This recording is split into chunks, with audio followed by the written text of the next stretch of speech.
Welcome to my channel Kosireddy వారి వంటిల్లు. ఇవాళ నేను మళ్ళీ సరికొత్త స్పెషల్ రెసిపీని పరిచయం చేయడానికి మీ ముందుకు వచ్చేసాను. అదేంటనుకుంటున్నారా? అదేనండి, అందరూ ఎంతగానో ఇష్టపడి తినే అండ్ హెల్దీ సగ్గుబియ్యం కిచిడి. సో సగ్గుబియ్యంతో మీ అందరికీ ఇవాళ స్పెషల్గా నేను కిచిడి చేసి చూపిస్తాను. జనరల్గా మనం సగ్గుబియ్యంతో పాయసం చేసుకుంటాము, అలాగే స్వీట్స్ కూడా చేసుకుంటాము. కానీ ఇలా వెరైటీగా కిచిడి ఎలా తయారు చేసుకోవాలో నా వీడియోలో చూపిస్తాను. నా వీడియోని చివరి వరకు చూసి మీరు కూడా ట్రై చేయండి. నిజంగా చాలా టేస్టీగా ఉంటుంది, హెల్త్కి కూడా చాలా చాలా మంచిది, అలాగే స్పెషల్ రెసిపీ కూడా. అసలు మనకి ఎక్కువ ఇంగ్రీడియంట్స్ కూడా అవసరం లేదు, చాలా ఈజీ ప్రాసెస్ కూడా. ఇక ఆలస్యం చేయకుండా సగ్గుబియ్యం కిచిడిని తయారీ విధానం చూసేద్దామా?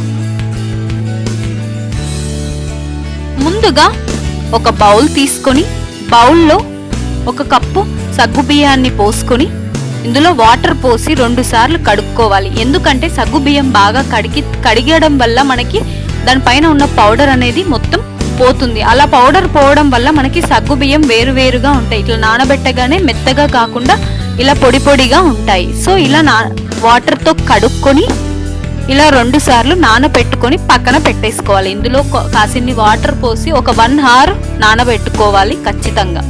1 అవర్ నానబెట్టుకుంటేనే మనకు పొడి పొడిగా వస్తుంది కిచిడి అనేది. సో ఇలా 1 అవర్ నానబెట్టుకుని పక్కన పెట్టేసుకొని ఆ తర్వాత స్టవ్ వెలిగించి నేను ఇవాళ స్పెషల్గా మీకు కిచిడిని కడాయిలో చేసి చూపిస్తున్నానండి. కుండ కడాయిలో ఇలా చేసుకుంటే ఇంకా టేస్ట్ రుచి అద్దరిపోతుంది. సో ఇందులో నూనె పోసుకుంటున్నాను. మనం కుండలో చేసుకున్నప్పుడు నూనె చాలా తక్కువగా యూజ్ చేయాలి, ఎందుకంటే మనకి చాలా తక్కువ నూనె పడుతుంది. ఆ తర్వాత ఇందులో జీలకర్ర వేసుకున్నాను. జీలకర్రను ఇలా కొద్దిగా అటు ఇటు కలుపుకుంటున్నాను, ఎందుకంటే నూనె చాలా కొద్దిగా ఉంది కదా. స్పూన్ తీసుకొని జీలకర్రను ఒక్కసారి ఇలా వేయించుకుందాము.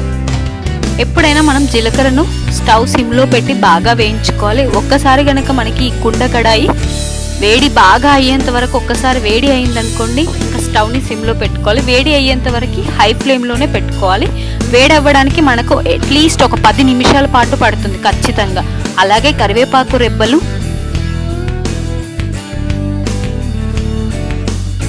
ఆలుగడ్డ ముక్కలు, ఒక ఆలుగడ్డను ముందుగానే వాటర్లో ఉడకపెట్టి దాన్ని కట్ చేసి పెట్టుకోవాలి. పీల్ తీసి కట్ చేసి పెట్టుకొని చిన్న చిన్న ముక్కలుగా కట్ చేసుకొని వేసుకొని ఇలా తాలింపుతో మిక్స్ అయ్యేలాగా బాగా కలుపుకొని ఒక 2 నిమిషాల పాటు ఉడికించుకోవాలి.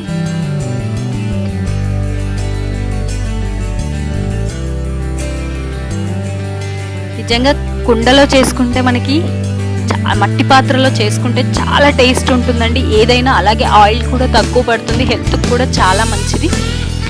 పూర్వ రోజుల్లో ఖచ్చితంగా మన పెద్దలు అమ్మమ్మ వాళ్ళు ఖచ్చితంగా ఇలానే చేసుకునేవాళ్ళు. ఇప్పుడు రుచికి తగినంత ఉప్పు, అలాగే ఒక 2 పచ్చిమిరపకాయలు, బాగా సన్నగా తరిమిన పచ్చిమిరపకాయలు అండ్ వెల్లుల్లి రెబ్బలను కొద్దిగా దంచుకొని వేసుకున్నాను. వేసుకొని ఇలా కలుపుకొని మిక్స్ చేసుకోవాలి. ఇదిగోండి ఆలుగడ్డ ఉడికిపోయింది. ఆల్రెడీ మనం ఆలుగడ్డని ముందుగానే ఉడకబెట్టుకున్నాం కాబట్టి ఉడికిపోయింది.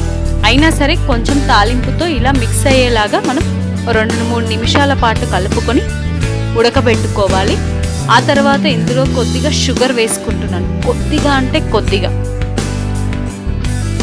ఇది మనకి టేస్ట్ను తీసుకొస్తుంది, అందుకని చెప్పి కొద్దిగా షుగర్ వేసుకున్నాను. అలాగే ఒక 4 మిరియాలు వేసుకొని ఇప్పుడు ముందుగా నానబెట్టుకొని అందులో నుంచి వాటర్ తీసేస్తే చూడండి ఎలా పొల్లుగా ఎలా అయిపోయాయో సగ్గుబియ్యం. సో నేను చెప్పిన ప్రాసెస్ ఫాలో అయ్యి ఖచ్చితంగా మీరు అలానే నానబెట్టుకోండి. 2 సార్లు కడిగితేనే దానికి ఉన్న పౌడర్ అంతా పోయి ఇలా పొల్లుగా వస్తాయి మనకు సగ్గుబియ్యం. ఖచ్చితంగా అలా నానబెట్టుకొని ఇందులో వేసుకొని ఇప్పుడు మొత్తం తాలింపుతో మిక్స్ అయ్యేలాగా బాగా కలుపుకోవాలి ఇలా. సో ఇలా జాగ్రత్తగా కలుపుకోవాలి, మరీ చినిగిపోయేటట్టుగా కలుపుకోకూడదు. స్టవ్ని సిమ్లోనే పెట్టుకోవాలి, ఎందుకంటే మట్టి పాత్రలో ఒక్కసారి వేడి అయితే ఆ ఉడుకు అనేది వస్తూనే ఉంటుంది, లేకపోతే మాడిపోయే ఛాన్సెస్ ఉంటాయి. మనము నూనె కూడా చాలా తక్కువగా వేసుకున్నాం. ఆ తర్వాత పీనట్స్, పల్లీలని వేయించుకొని పొట్టు తీసి వేసుకోవాలి. అలాగే ఒక నిమ్మకాయ రసాన్ని కూడా వేసుకొని చివరగా కొత్తిమీరను వేసుకొని మొత్తం మిక్స్ అయ్యేలాగా ఇలా కలుపుకోవాలి. సో హై ఫ్లేమ్లో పెడితే ఖచ్చితంగా అడుగంటుతుందండి. సో లో ఫ్లేమ్లో పెట్టి ఉడికించుకోవాలి. ఒక 5-10 నిమిషాల పాటు ఇలా ఉడికించుకోవాలి. ఇలా ఉడికించుకొని స్టవ్ ఆఫ్ చేసుకోవాలి, అంతే. ఇప్పుడు నేను దీన్ని సర్వింగ్ బౌల్లోకి సర్వ్ చేసుకుంటున్నాను. నిజంగా మట్టి పాత్రలో చేసింది ఒక్కసారి మీరు మట్టి పాత్రలో చేసింది తింటే అస్సలు వదలరండి. మళ్ళీ ఏదైనా సరే మీరు మట్టి పాత్రలోనే చేసుకొని తినాలనుకుంటారు. నిజంగా చూస్తున్నారు కదా, ఎంతో రుచికరమైన సగ్గుబియ్యం కిచిడి రెడీ అయిపోయిందండి. నిజంగా ఇది చాలా టేస్టీగా ఉంది. ఎందుకంటే ఇందులో పుల్ల పుల్లగా ఉండడం కోసం నిమ్మకాయ కూడా వేసుకున్నాము, అలాగే ఆలుగడ్డ ముక్కలు కూడా వేసుకున్నాం కదా. నేను అలాగే పల్లీలు కూడా ఎందుకు వేసుకున్నానంటే మనం నోటికి మధ్యలో తగులుతుంటే ఆ ఫ్లేవర్ వస్తుంటే చాలా టేస్టీగా ఉంటుంది. అందుకని చెప్పేసి వేయించిన పల్లీలను మాత్రమే వేసుకున్నాను. చూస్తున్నారు కదా ఫ్రెండ్స్, దీన్ని మనం పిల్లలకు చేసి పెడితే ఇది హెల్త్కి చాలా మంచిది. అలాగే పెద్దలైనా సరే చాలా ఇష్టపడి తింటారు. మార్నింగ్ టిఫిన్ లాగా చేసుకొని తినొచ్చు, అలాగే ఈవినింగ్ స్నాక్స్ లాగా కూడా తినొచ్చు, లంచ్ కూడా తినొచ్చు. చాలా బాగుంటుంది.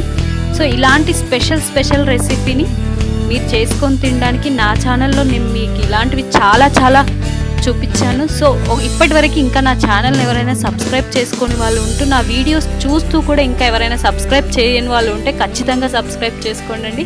చూస్తున్నారు కదా, సర్వింగ్ బౌల్లోకి మొత్తాన్ని సర్వ్ చేసుకున్నాను. చూస్తుంటేనే నోరు ఊరించే ఉంది కదా. సో నోరు ఊరిపోతుంది నిజంగా చెప్పాలంటే.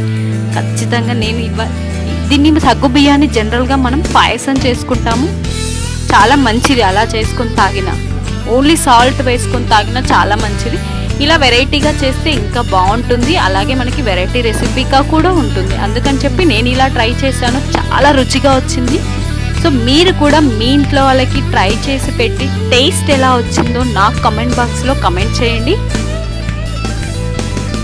అలాగే నా వీడియో కనుక మీకు నచ్చినట్టయితే లైక్ అండ్ షేర్ చేసి సబ్స్క్రైబ్ చేసుకొని పక్కనే ఉన్న గంట సింబల్ని కూడా కొట్టేసేయండి. Stay home, stay safe. Thank you.